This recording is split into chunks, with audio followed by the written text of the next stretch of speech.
Comment une métropole telle que Casablanca acquiert une dimension patrimoniale alors que les traces du passé ne s'inscrivent apparemment pas dans une histoire ancienne, que son essence et son identité se sont construites sur ce qu'on nomme la modernité. Elle a été fondée 1000 ans avant Jésus-Christ. En 50 ans, elle est passée au rang de grande ville internationale. Un petit port du nom d'Anfa avait été aménagé par la tribu berbère des Berwata lorsque le roi Abdelmoumen en prit possession. Au XVe et XVIe siècle, Portugais et Espagnols se la disputèrent âprement aux pirates. Le tremblement de terre de 1755 ravagea la ville qui fut reconstruite 15 ans plus tard par le roi Mohamed III. Le nom portugais de Casabranca fut d'abord traduit en arabe, Dalbeda, ensuite en espagnol, Casablanca. Casablanca renaît pour la troisième fois au début du XXe siècle, ouvrant les portes du Maroc à l'emprise coloniale. Avec le protectorat, il fallait construire pour la population européenne et ordonner le bâti déjà existant. En 1912, selon les urbanistes, l'ancienne Médina est un obstacle à l'expansion de la ville moderne.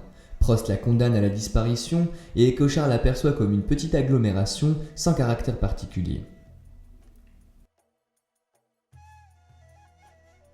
En 1930, une nouvelle ville indigène, à proximité du palais du sultan sur des terrains habous, est dénommée nouvelle et non moderne, la modernité n'appartenant qu'aux occidentaux.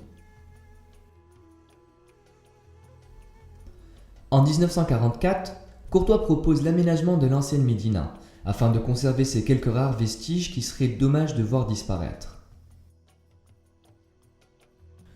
10 ans après, la place de l'Horloge, bâtie en 1910, a été démolie et a pris le nom de place de France. C'est l'originalité du peuplement de l'ancienne Médina qui a pris le pas sur les portes sculptées, constituant le seul intérêt esthétique de cet espace. Par contre, le caractère indigène de la nouvelle Médina est un véritable succès. En 1966, la place de France est rebaptisée au nom du roi Mohamed V.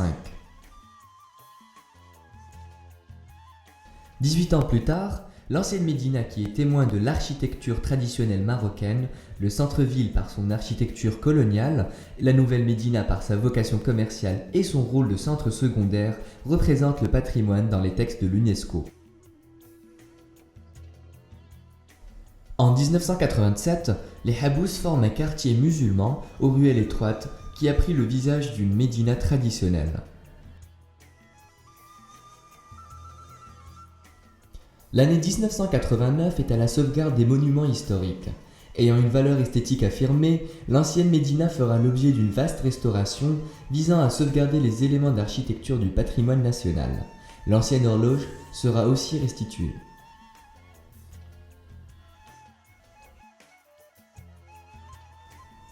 En août 1993, un monument unique dans son genre est inauguré, la mosquée Hassan II qui représente l'identité culturelle marocaine. 3 ans plus tard, la Grande Mosquée est le chef-d'œuvre de l'art musulman.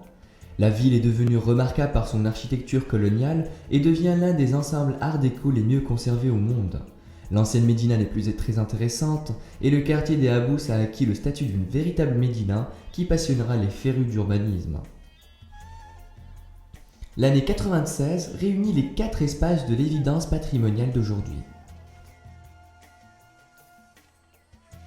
Ville ancienne, idéal type d'habitat communautaire, modernité urbaine et monument donneraient finalement comme résultat que Casablanca est une ville patrimoniale.